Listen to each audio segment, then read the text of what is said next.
Season's greetings. My name is Andrew Bartolini. I'm the Chief Research Officer at Ardent Partners, and I'd like to welcome you to Ardent Partners' monthly webinar series, Year 9, Month 12. Right before we start, today we have a very special webinar presentation focused on GEP's Outlook for 2023 report. I'm joined by the authors and experts from GEP, and we're going to deliver this as a video panel presentation. But before we start, a few quick points, right? So first, everyone participating today will be getting a copy of the GEP report directly from GEP, right? GEP is also going to be hosting the webinar recording, and they'll send out a link to you once it is posted on their site. And finally, right, we do have some time reserved for questions, and so you can ask them as you think of them by typing in the question section of the Go-To menu. Right, so as you probably know, right, so Ardent Partners hosting the series here, hosting the webinar today.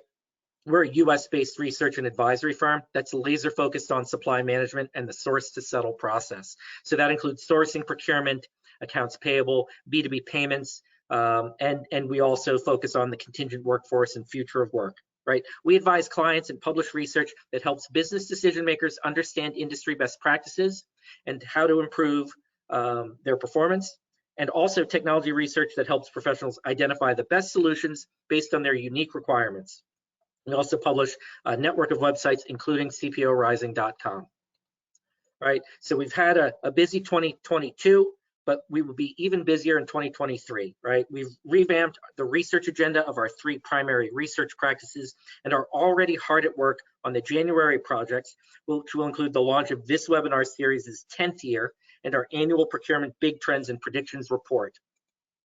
I'm also pleased to share that our CPO Rising Executive Roundtable series will continue starting in Boston in early February.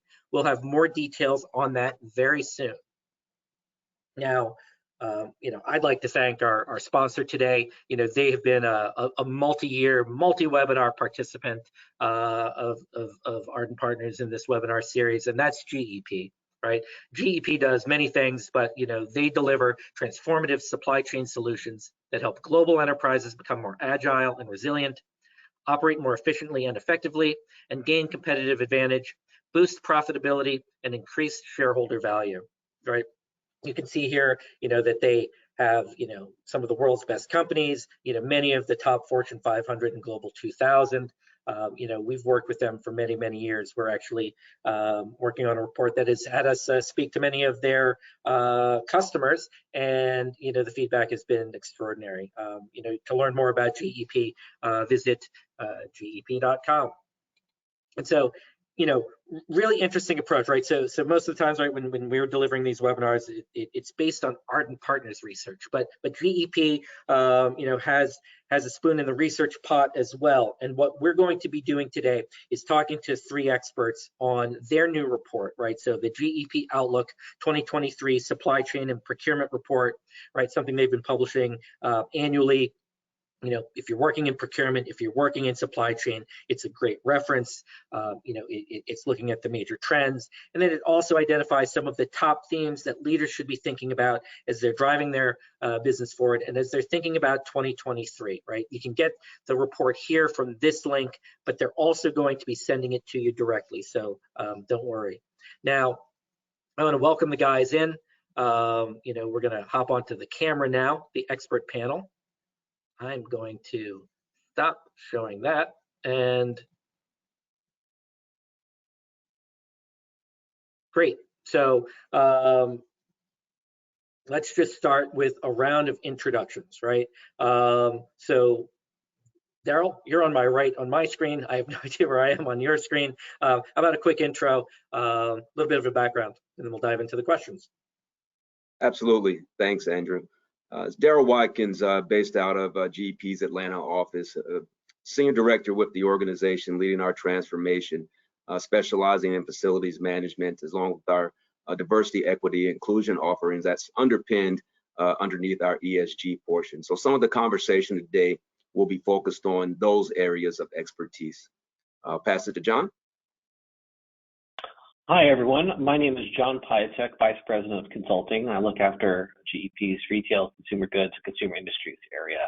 I've been doing this for about 20 years, and I'm really passionate about end-to-end cost transformation, and one of the co-authors of the 2023 Outlook report. Pramod? Great. Good morning, good afternoon, good evening to everyone. My name is Pramod Gupta. I lead our supply chain practice at GEP, also vice president, and focusing particularly in helping clients transform their supply chain end to end, particularly focused on helping them digitalize their supply chain and make them more resilient. We'll be talking some exact examples from the work that we are doing with some of our clients in helping them transform their supply chains in the recent months here.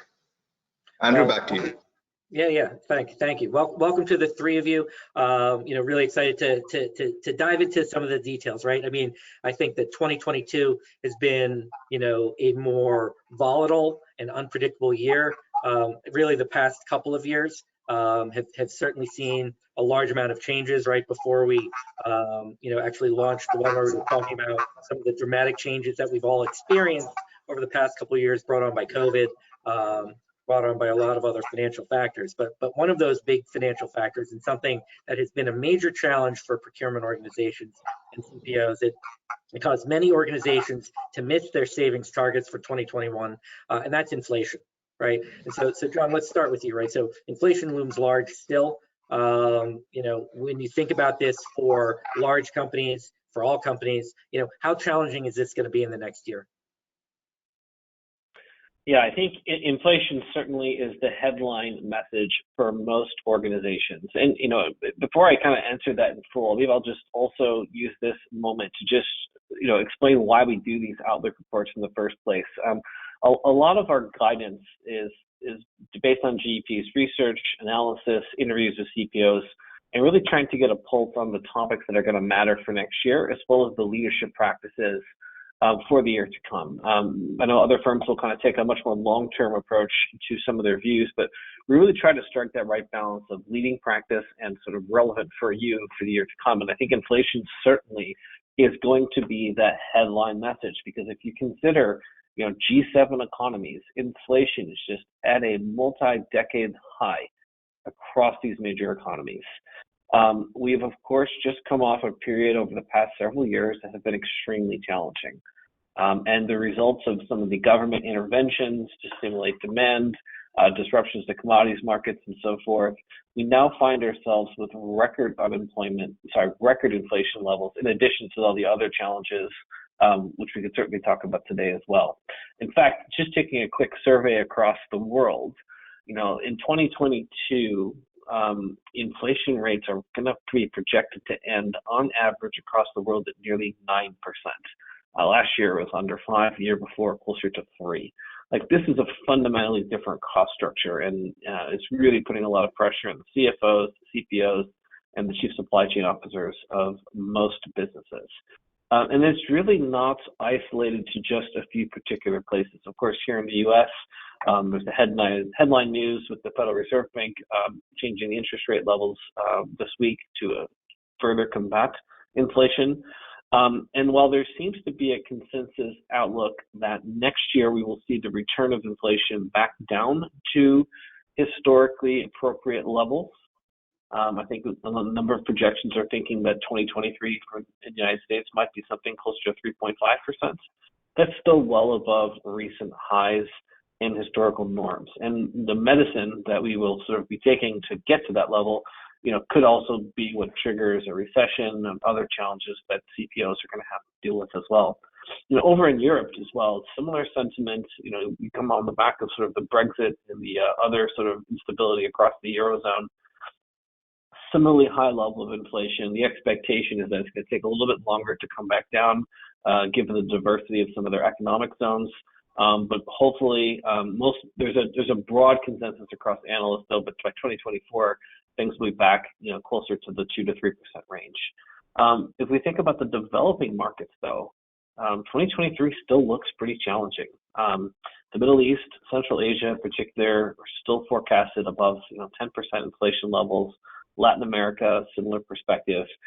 It really has a difficult headwind that is going to influence everything from capital expenditure planning to cost savings projects that try to be realized, as well as the justification to add headcount and other staff to meet some of these changing demands. Yeah, yeah. I mean, so yeah, it's inflation rates, unseen in in 40 years, right? So for many of us that our lifetimes, or at least our adult lifetimes, and challenges still, sort of hit at the procurement level with inflation, right? I mean, one of the challenges that we see in the market is, there's been pent up demand for a lot of goods, right? At the consumer level, people have felt, wealthier with all of the government sort of subsidy programs and the stock market. People are feeling flush, and that's created a demand. At the same time, it does feel like there are organizations that are taking advantage of the situation, raising prices because they can, not necessarily because of cost justification reasons. And that really does put procurement, really in the vortex, and sourcing very specifically, right? Because it becomes very challenging, right? If you have your advanced should cost models, and they're not playing out how, with the pricing that you're seeing, right? So I don't know if you guys have any comments or thoughts on that. I know you do a lot of sort of direct sourcing work as an organization with procurement, but how do you face those specific challenges?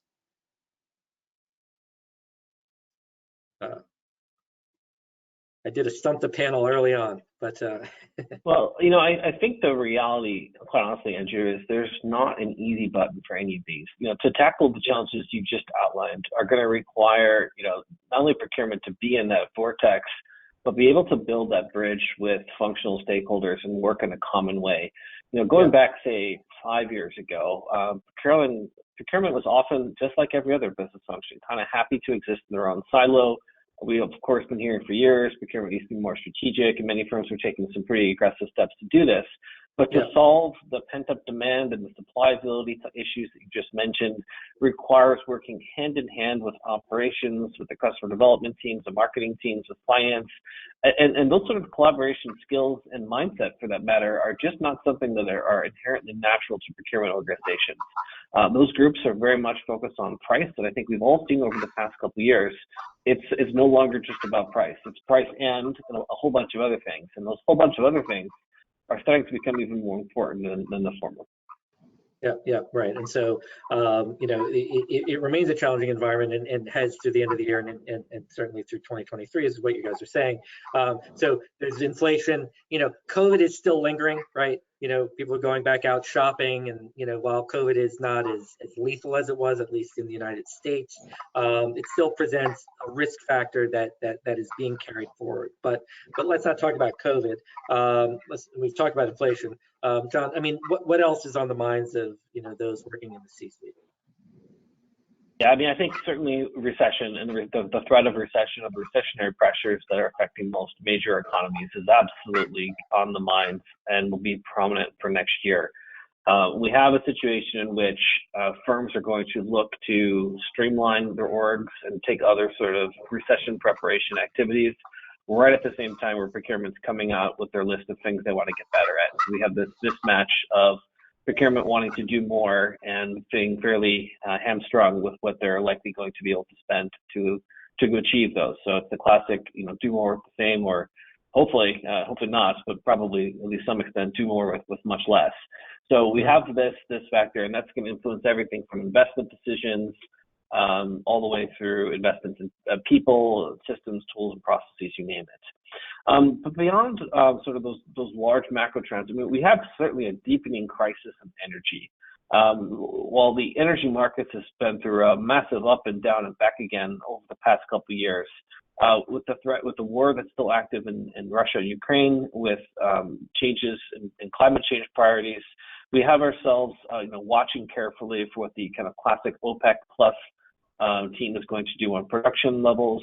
We are looking carefully at the stability and the oil and gas producing countries. I mean, how confident are people that Venezuela is going to have another year with the same regime in charge? And to what extent is there some risk there about productivity levels? And, this overhang of the recession and business slowdown, for that matter, is going to come at the same time while firms are trying to think about how to switch over from gas to oil to deal with other heating oil shortages. So it's a lot to sort of tackle in. And then at the same time, you also have interest rates being deployed aggressively to tame inflation, which are really almost at the expense or the cost of growth itself. So a lot of the strategies that you see being deployed on sort of a macro trend level are actually causing other problems. And a lot of these problems make their way to procurement because you're left with a situation that says my cost of goods sold are going up. I'm having my SG&A costs or expenses are increasing at a rate that's too high. Like normally you want to see those, you want to see your SG&A curve bending as you grow. Your costs are going up by proportionally lower amounts. Here, as growth slows down, procurement has to almost cut costs even faster just to keep up with the historical level of profitability. To do all this in a time in which there is a huge scrutiny on cost is going to be challenging. And we haven't even mentioned labor yet, right? I think most procurement folks on the call here joining the webinar today have experienced firsthand how the war on talent has been. We've seen talented people leave our teams. We've had a difficult time attracting them, retaining them, training them up to the standard, equipping them with the skills, capabilities, and tools they need to do this next level, this next frontier of procurement work. And if you look at the charts, I mean, labor trends are a little scary, right? We've gone from to record unemployment lows in the United States, for instance. And while we've slightly dissipated from that low, we're still at a historically favorable market for the job seeker. You have the youngest members of the workforce are much more inclined to take positions at new firms, particularly with firms that espouse their personal values. And this then creates just an even higher burden on corporations, and particularly on procurement leaders, to justify, like, how can you make your case to these people and join up on our team? So it's a very challenging, almost pessimistic picture that one has to be aware of, kind of heading into the new year. But I do think this doesn't mean that procurement and supply chain are not poised to make major strides along the way. Yeah. I mean, all the things you just said there, to me, sort of, point to procurement's going to be very central to, business success in 2023, right? Even more so than it has been in the past, right? Many of the factors and problems and challenges that the organization is facing, is something that procurement can assist on, right? So you talked about the collaboration that's needed to battle inflation, right? We sort of at Ardent think about inflation and some of these like sort of new shocks to the system that you need to treat them in a cross-functional kind of way, like much in the same way you would with like a large supply risk event, right? Yes, with procurement's on point, but you want the business stakeholders, you want finance, you want logistics involved in those so that you can work collaboratively and get the best ideas out fastest. Now, procurement's going to be a huge collaborator, but there's also a lot of pressures and challenges that they're facing, managing their own supply chain, right? I mean, we were just talking, I mean, there's been more written about the supply chain in the past 3 years than there has been in the history of time. Pramod, let's go to you, right? There've been given these pressures, and they just continue to build and build and build, right? It makes you wonder, right? Are companies ready? There's the loss of talent. There's more financial challenges. In recent years, the supply chain disruptions that we've seen have been, front page news. It's headlines. It's why companies miss their quarterly earnings. From your perspective and what you've seen with your clients and what you're recommending, what are you seeing clients do, what companies do as it relates to improving their supply chain? Andrew, I think this year and next year are expected to be really a pivotal years for supply chain across the globe. And I know so many companies that we're working with directly are squarely focused on enabling a flexible and resilient supply chain in this year as well as in the next year, so that they can be more prepared, better prepared to ward off these challenges that we just talked about. And honestly, it has become one of the, if not the #1 strategic priority for the C-suite. Thus far, if you look back, business continuity plans and risk management tended to be mostly half-baked and never used. And COVID certainly tested the supply chain resiliency beyond the breaking point. And we all have experienced shortages in essential goods in the past sort of 24 months, till companies actually figured out an alternative supply chain to keep consumers whole. I am seeing a shift in focus from supply chains being cost efficient in the past to being now more efficiently flexible. And just-in-time philosophy is giving way to just-in-case mindset across the board. And cultivating digital supply chain is at the core of driving this shift, in my view.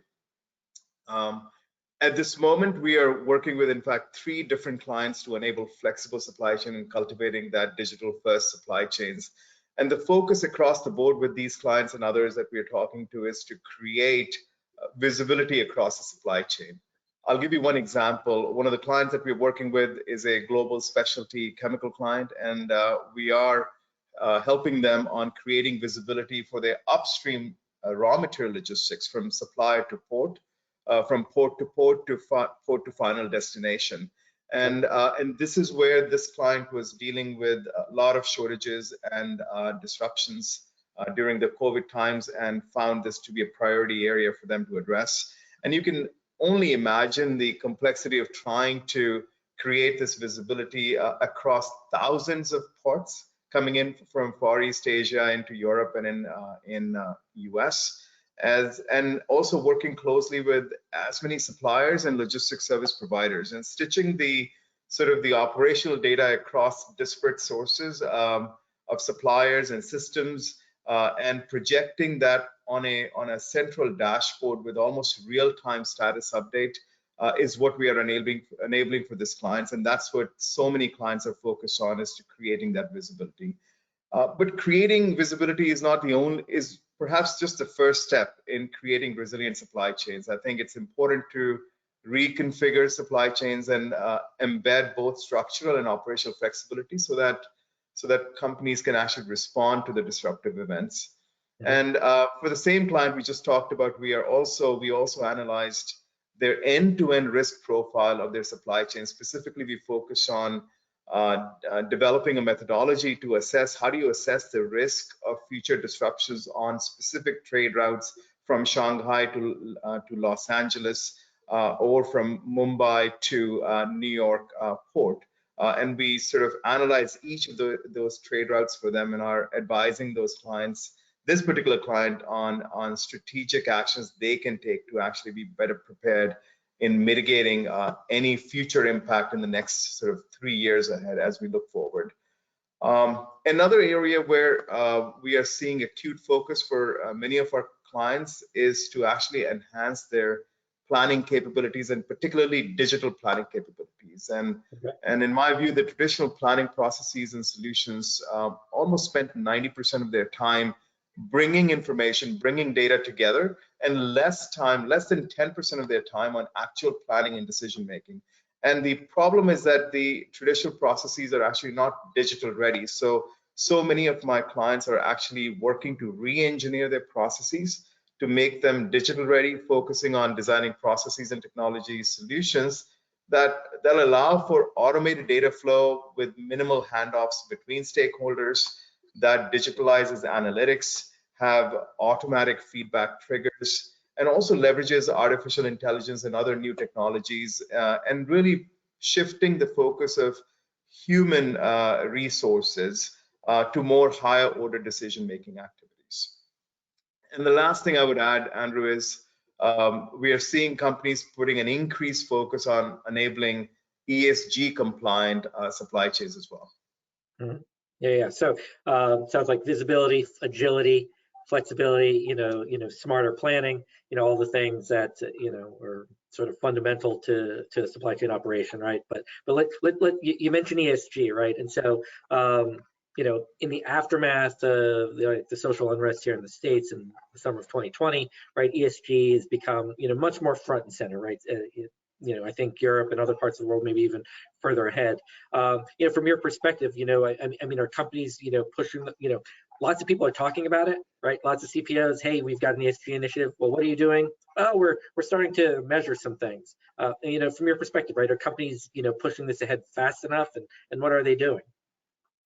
Well, I do think that the business case justification is really getting in the way of moving fast, and cultivating digital first supply chain that is also ESG compliant can be a multi-million-dollar investment, in my view.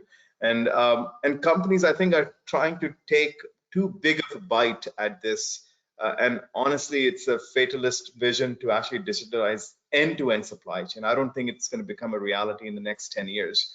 I think what is working for companies is to take a more surgical approach and addressing biggest pain points in their supply chain. And the client, just like I mentioned before, is focused on creating visibility in the upstream supply chain, and others are focused on creating visibility into their inventory levels, figuring out how much revenue is at risk across their businesses so that they can take more strategic actions and decisions.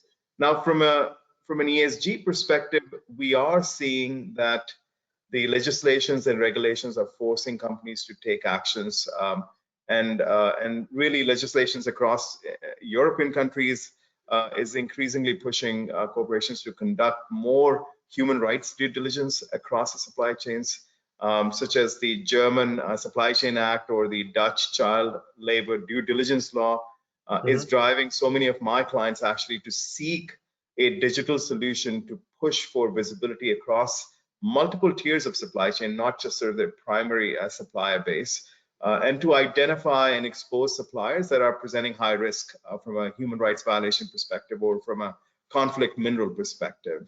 What we are, in fact, we are in active conversations with a couple of such clients where we are helping them prototype a digital solution that will create actually a network-wide visibility into the ESG risk and also other supply chain risks across multiple tiers. And this solution is also aiming to provide real-time intelligence on potential hotspots that you might have across the globe, and leveraging, AI solutions, and also helping companies take swift and concrete actions to actually mitigate those risks. So we believe that companies can gain a real competitive advantage by moving faster in this space. But then I just read a survey that focused on some food manufacturers in the UK and Ireland, which would suggest that the sustainability may be taking a backseat in 2023, given the impending necessary recessionary economic climate that we are expecting. But let's see how it shakes out. Yeah, I mean, to me, like a lot of the conversation, it's great when everything's moving up and to the right. Hey, we have the flexibility and the bandwidth to do this. Things get a little bit tougher. It's not it's not on the first page of the plan anymore. Again, we have to see how it plays out over the longer arc. I think that sustainability, definitely like the green initiatives and start, sounds good. They still had to be, cost effective for, organizations to make major investments, or there had to be some sort of, third party, customer driven need to do that. That's right. So, Daryl, I'm going to pull you into the conversation. All right. I mean, there's been a lot of talk about ESG. When we see what companies are doing, right, there's a lot of focus on the E part, right, the environmental. How do companies make further progress, when it comes to the S, right, the social piece? Yeah, no, absolutely, Andrew. As Pramod pointed out, a lot of money and investment goes into this ESG aspect of it, and it's heavily geared towards the environment because of the regulatory factors that have pushed from Europe and now into the U.S. But the supply chain is uniquely positioned to operationalize the ESG agenda. It touches every portion of the business. And because of that, you have now an impact that is beyond just operations. So when companies really need to manage their relationships with the workforce as well as the community around them. And that's where the focus on the social side of that really comes into play. It even impacts from a political climate as well. You see many different things from generational gaps, millennials, they're really taking a focus and a note on what corporations are doing today to drive social actions. And that drives loyalty, to be quite frank. I mean, companies are being rewarded for those actions that they have done as it pertains to sustainability as well as the social agenda. I mean, we can take the Russia invasion of Ukraine as an instance. There was a mass exodus of large corporations from Russia because of that action. And we may be yet to see the financial gains, if any, that may occur from that particular situation, but it definitely didn't go unnoticed. And so when we look at it from that standpoint, the social factors have a dramatic impact on a company's reputation. So when companies think about ESG, highly, as mentioned, the expense that's associated with the environmental and compliance there, they don't tend to spend the same amount of money or maybe have the same amount of focus on the social, because what is that return? What am I truly getting for that investment? And when you look at it, it's a dramatic impact on a company's reputation and therefore ultimately their bottom line. As more awareness towards social factors evolves, it really drives the DEI initiatives as well. So underpinning that with diversity, equity, and inclusion as part of the workplace makes everyone feel more involved, more supported. They tend to have a higher viewpoint of their company. So you look at the overall perspective of how the employees view their workplace, it has an impact on that as well. So, and as a result, then you have a higher commitment from your employees. You have a higher opportunity for greater innovation and stronger overall employee performance. And that ultimately does drive financial gains for a company when you can have that level of responsiveness internal to the workforce. John mentioned before about some of the challenges we're having with resources. This is a way to have that stickiness. Something more than just monetary compensation is something that has a pride associated with the company that they're working for, and that helps also with just keeping that overall employee and resource retention as well. Yeah, no, so our research finds that as well, right? So last year we launched a new site, the Future of Work Exchange, right? Because sort of an outgrowth of, looking at services procurement and contingent workforce, we now have almost half of people working on a company site are non-full-time employees, right? So they could be independent contractors or temps or consultants. But in this war for talent, right, companies are finding that, they need to stand for something. They have to, and that's really driven by the employees, right? Trying to attract. And so all of what you just said there, I think, is showing a lot of, a lot of value in being able to attract and retain top talent. Absolutely. Yeah, and so on the employment front, I mean, there've been a lot of changes over the past couple of years in the workforce, how we're, the distributed workforce and the like, right? And when it comes to the priorities of organizations, right, procurement and supply chain, what, from the report or, from your perspective, what has changed in recent years, and what are teams doing differently, right? Like there's been massive impact, what are you seeing, Daryl? Yeah, well, Andrew, just as you mentioned it, right, there's a lot of change. There's a lot of adaptability that has to take place in the workplace. And let's just be frank. I mean, remote working is here to stay. Obviously in certain industries, heavily manufacturing, heavy touch industries, you're going to be challenged to support that work from home or that remote solution. But many of our clients are grappling with that same progression. We're having constant conversation as I focus on the facilities management and that aspect of the facility services side of it as well. They're just trying to understand what percentage is the right mix. Is it 2 days a week? Is it 3 days a week? Is it 50% of the workforce has to come in? And you find that the struggle, because people are overlapping. Teams that need to collaborate with each other, if they're only there Tuesday and Thursday, the others are Monday, Wednesday, and Friday, you're still not having the overall collaboration that you normally would with them being in the workplace together. And many of them are facing situations where, their buildings are half empty. So they're finding solutions on how do I now solve that riddle, because many of folks just don't want to go back to the workplace. If you think about it, statistics, US and Canada pre-pandemic had roughly 4% of its workforce that was fully remote. And as we progress through 2020, we're looking at it about 7%. Now, in 2022, 24% of the overall employee base, so a quarter, is fully remote. So that's an astonishing growth perspective when you talk about just from a couple of years back. So sure, it's going to be difficult to revert back to pre-pandemic numbers where you have people, constantly in the office. So that's going to be an adaptability of change.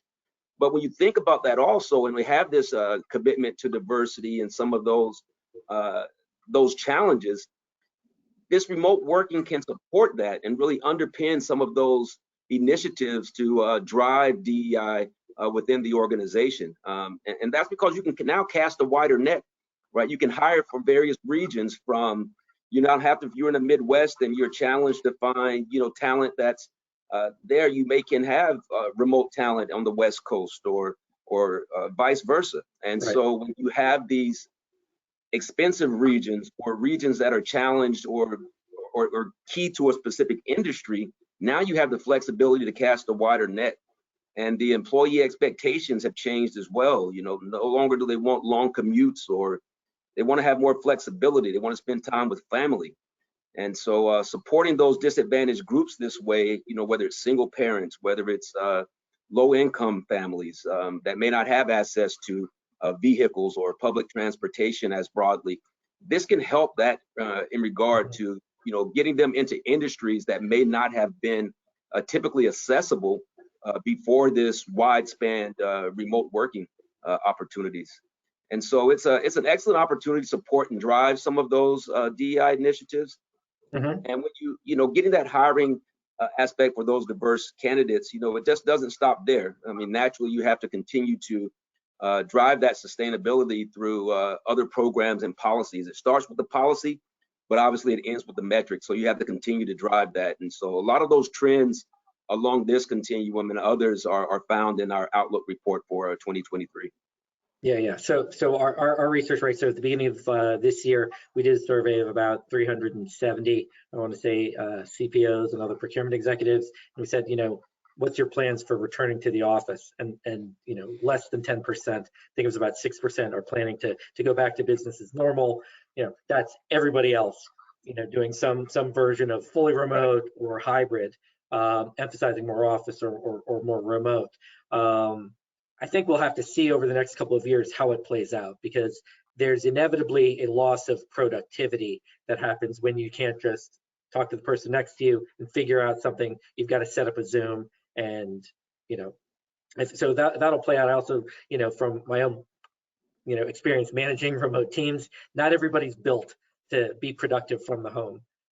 For any number of reasons. Now, the question I wanted to ask the three of you, right? So you've been dealing with this, and you've been dealing with multiple clients over this period of time. You know, what are some strategies that you as and your teams have utilized to ensure that you're getting productivity, that you're getting the engagement you need from the key stakeholders on all the different projects that you're working on? Well, I'll maybe start. I think it's not having more meetings. I think I can rule that one out. I think we all have these. It's funny. We've gone from having, in many ways, the blessing of being able to communicate in a more video and virtual enabled way that allows people who would have normally been left out of a conversation to have an active participation rate. But we had government require us, and other societal factors require us to stay at that level. And I think we got too much of that nice thing. And I think many of us are feeling some version of sort of meeting fatigue. I think the key to success is, if I think particularly within supply chain and procurement, where an apprenticeship model has long been the norm, we really have to get back to basics with that one-to-one, on-the-job coaching and training. And when we have to do it in this sort of setting, I think it's up to, you know, folks on this webinar as leaders to say, like, what do I need to do extra and differently, you know, to make sure that individual is getting that professional development and coaching. If I relate it back to sort of one of my earlier remarks about, you know, there's a job market that's very active. Job seekers are kind of in a position of strength right now. Mm-hmm. If you're not making the extra effort to invest in them as people, if your company is not espousing the values that are important to them, as Daryl talked about, you're very likely to lose those people. Yeah. Other comments? Or I mean, one other comment, I mean, Daryl, I have for you, right? So, I mean, it is the double-edged sword, right? Of, you know, you no longer have to look in your own backyard for the talent to drive your work. At the same time, your employees no longer have to look in their front yards to, you know, see who's employing them. So, you know, again, more, you know, again, we've got a, you know, a whole research practice really focused now on the future of work, and it's become much more important, you know, for, you know, sort of managing with empathy and a lot of things that feel sort of soft or touchy-feely coming from like a Gen X standpoint, but the millennials are you know, are where the top talent is. And so you've got to have strategies that are designed to attract and engage them and then to retain them. And so we're talking about teams and team structures. Pramod, so a question for you, right? You know, what's working, what's not working today? Well, I think, we talked about how to transform processes and perhaps how do we leverage technology to enable visibility and other capabilities across your supply chain. I think, process technology and then, organizing and how do you organize yourself and how you govern yourself as a business is critically important in this sort of new post-COVID age. And companies are actually tweaking their operating model to be more prepared and be more ready from a teaming perspective. And I'll give you three sort of examples. One, from a risk management perspective, I've seen clients actually create a focus group within the organization that is, tracking and measuring and managing the risk across their business. So that's a new sort of element of a team concept that I've seen come up. From a supplier performance management perspective, I've seen companies sort of taking a relook at what they're measuring and tracking. And historically, companies were focused on just measuring and tracking, service performance and quality performance of the product that they were receiving. And now they've realized that that is not sufficient, that you need to actually start measuring and tracking, your suppliers as part of your own team and tracking their operational resiliency, not just yours, and their readiness to respond to the risk, not just yours. And then also we talked about ESG compliance. I mean, that's another metric that is becoming critical from a management perspective that is at least making the top KPIs that companies are tracking and measuring.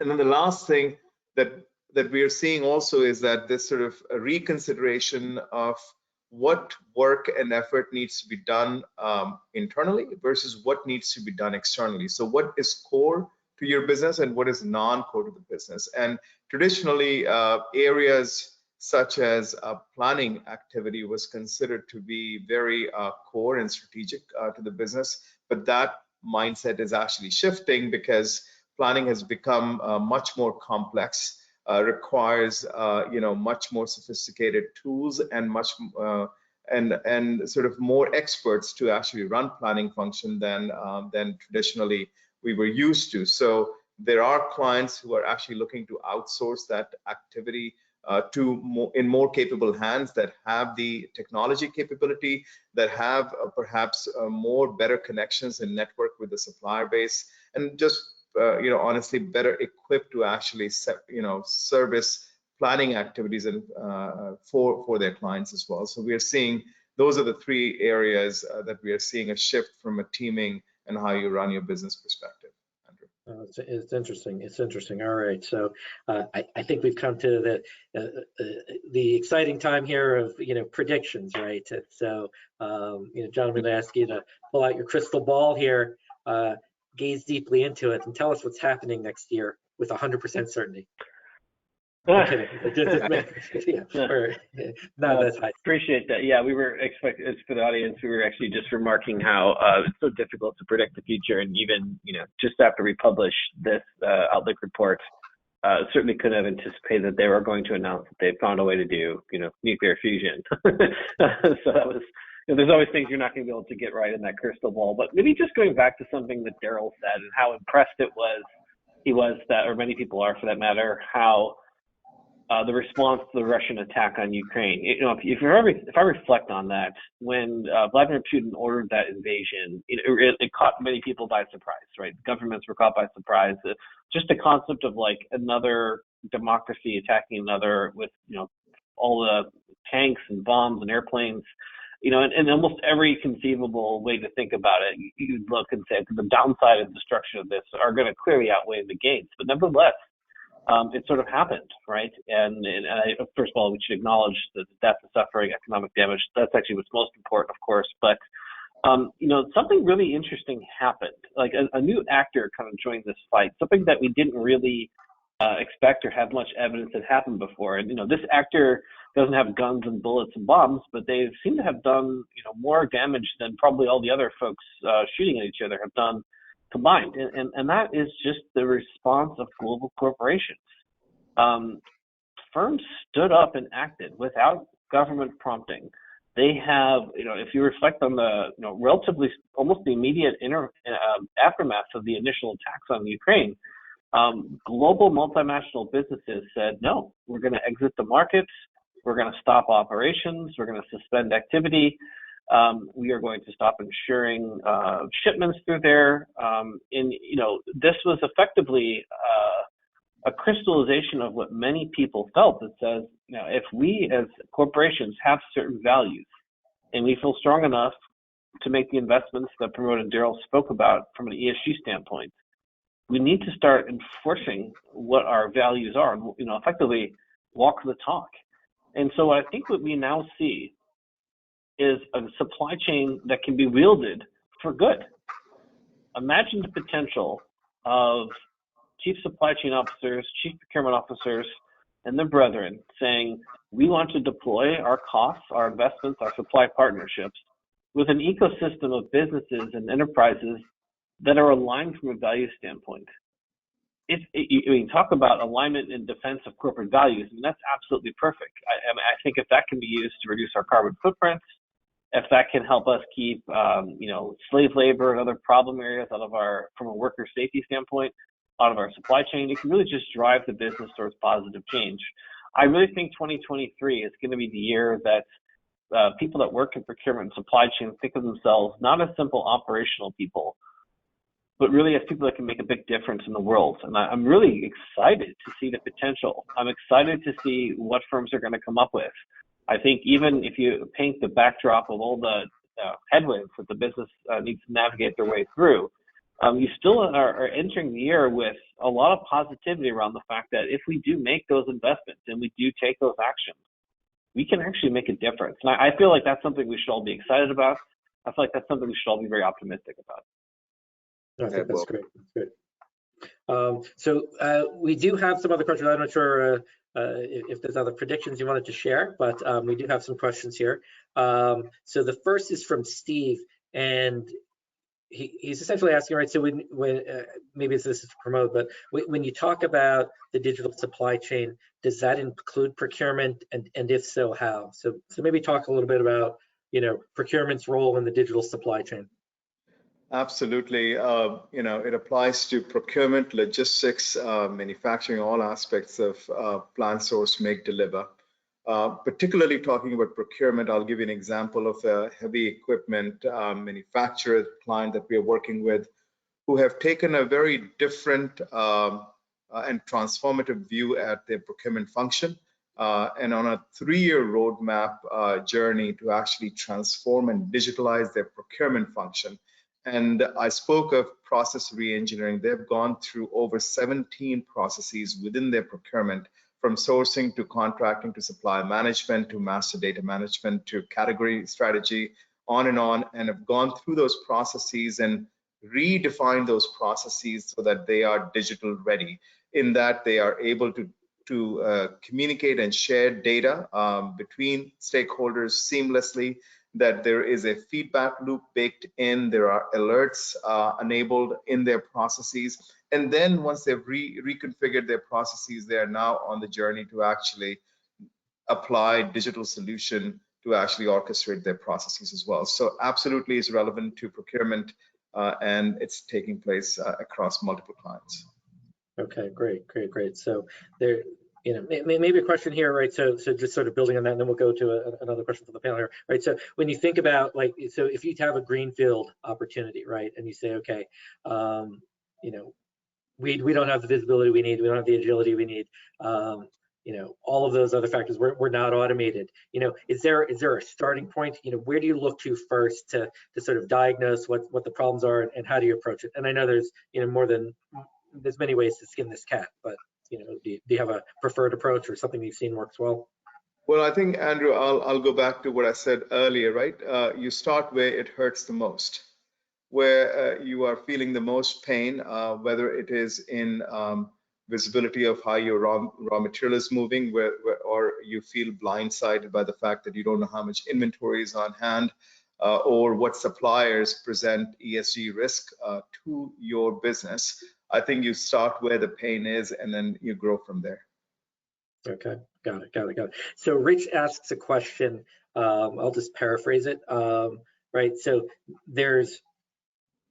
he's essentially looking, right. So how do you find the right balance between savings and supply assurance, right? So, we've been hit by a lot, the preamble here, right? So they've been hit by a lot of price increases from their incumbent suppliers. There's risk in going back to market.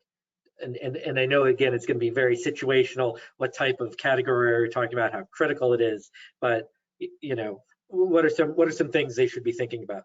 Then I'll open that up to. Well, I'd love to take this one, because I mean, this is the heart of why it's so stressful to be in procurement, right? Like this question directly has a perfect characterization of why people don't always like to work in procurement. You'll have a finance function say, please lower my costs, I need cost savings. And you'll have the business say, please take as little risk as possible. I need to have that product there, whether it's to manufacture something or provide a service, what have you. And procurement is absolutely, I think as you called it, Andrew, in that vortex, right? You are in the middle, you have two people pulling your arms in opposite directions, and it's not a comfortable position to be in. It is so essential that, first of all, procurement recognizes that these are not choices, they are and. You have to do both. You have to find ways to do both. And I know that sounds like a dramatic oversimplification. However, it is the reality that we need to strive towards. Inevitably, getting a cross-functional group together, aligned on the same strategy, just like we talked about with category strategies back in the old back in the days, right? Like, you have to bring your stakeholders along for the journey. It's there are choices sometimes the business will need to make, absolutely, and procurement can be the one that serves up realistic and well considered choices. Where it's difficult is when finance says you got to cut costs X%, just an ultimatum. That's really difficult, right? Because procurement's not set up to just go do that, nor supply chain for that matter, right? We're not just those functions don't exist to just turn a dial and have that type of outcome occur. To make the real tough choices, real tough decisions, you need to have that partnership mindset, and you need to earn it. A lot of times, procurement had never been led into those conversations, prior to, say, the pandemic. The pandemic, the door got opened, up because you needed help was needed. SOS, come help out. So all hands on deck. I think in 23, we got to think about how do we stay at that table? How do we add some really meaningful bits to that conversation? And how do we make sure we start to drive those conversations, those choices going forward, so that it doesn't come across as I have to, do I please this person or that person? Mm-hmm. So Nancy it's an overall asked, balance for sure. It's an overall balance that has to be struck, right, between the business and procurement, and having, John mentioned not previously having that seat at the table. Having now procurement as a business partner within the overall organization really is meaningful. And so those conversations, or to some extent, have started to more cross-pollinate, and that's helped procurement's visibility and partnership to the businesses in many of the instances. Yeah. So Nancy asks, do you have any predictions about supply risk, or maybe it doesn't have to be a prediction, but when you think about supply risk, right? So less face-to-face, depending on where your suppliers are, less ability to go and do on-site inspections. You're meeting people, we're hiring people without ever meeting them in person. We're dealing with suppliers, and I guess maybe we've been doing that, without those face-to-face meetings. Thoughts on risk and managing supply risk in the next year? Yes. I might suggest that it's going to be difficult to say one risk is more prominent or likely than the other, just because that's very difficult, and it's kind of reaching into my crystal ball, so to speak. But what I would suggest is a very appropriate way to think about it is, to what extent do you actually have risk management tools and governance to track all types of systemic risk? So yeah. There are all sorts of operational risks, supplier risks, there's a variety of different things that businesses need to track. I think many firms a few years ago were caught as having underinvested in that capability. They then rushed a bunch of manual, kind of patches to get that a little back into a better shape, perhaps. I think this is a good year to think about what does risk monitoring in a stable year kind of look like. And I don't think most firms are at the level where they have the governance tools, the processes in place across your plan, source, make, deliver kind of constructs. There are gaps there, and I think a really good place to look is like which gaps need to be plugged and how soon. Yeah. I mean, so we've seen, from our research, we're not direct, but in the market, but our research has shown that more companies have experienced greater sort of fraud events or fraud attempts. you know, on the B2B payment side, you know, and honestly on the delivery side too. So, you know, it's a changing world, right? Again, procurement sort of front and center. I do have a question that came in sort of specific to me, and it's based on, it's a question from Terry. And I guess I mentioned that I thought that work from home, you know, over the bigger picture was less productive. I've been a, you know, remote or virtual employee for, you know, more than 20 years, and I'm a huge proponent of that. Adds to the quality of life of workers. My comment was really more that for the entire workforce, you know, in 2020, when you are restricted to your home, there's nothing else to do. It's very easy to keep your attention on the job at hand. I think that is starting to erode, and that we'll see something that will shake out a little bit with maybe more of a balance over the next couple of years, with a little bit more office time than remote time. But again, keeping the flexibility, you know, again, that has to play out a little bit more. I don't know if you guys have any comments about that. And if not, we've got a question from Doug. So Doug is asking, how will the China opening COVID pivot impact 2023? I think if there's something to be hopeful or positive of, it would be that maybe things in China aren't going to be as bad as they might be. If you think of a worst case scenario, there's an inconsistent approach towards COVID, lockdowns, and the economic impacts of those. China also has a number of other just as important economic considerations, the real estate market, just to single out a particular topic area. I mean, China's the second largest economy. If there's problems in China, everybody in the world is impacted by it.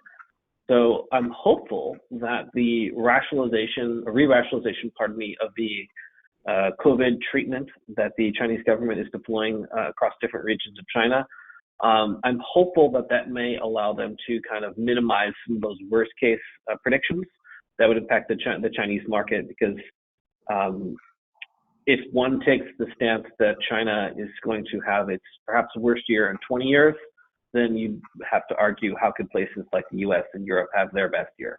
Just as simple as that. Got it. So I think we got time for one more question. We'll take this one from Jennifer. There are a few more. You know, the team will work together to get you the answers directly within the next day or two. And then, you know, we'll also share the contact information, you know, to everybody as well, to everybody who participated. But question from Jennifer, I think this, you know, at least starts with Daryl, right? And the question is, you know, so as a hiring manager, you know, do you have some recommendations or strategies on how to keep your workforce engaged?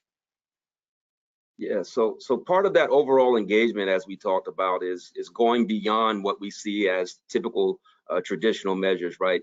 We think monetary as the first thing, right? But that's only going to be an instantaneous reward, and it's not going to be something that's sustainable. So we have to look more broadly to looking at the core things of Pavlov's, you know, hierarchy of needs, right? First and foremost, as people, we want to have you know, people be applaud our performances, you know, recognize, we want to be recognized, we want to be affirmed.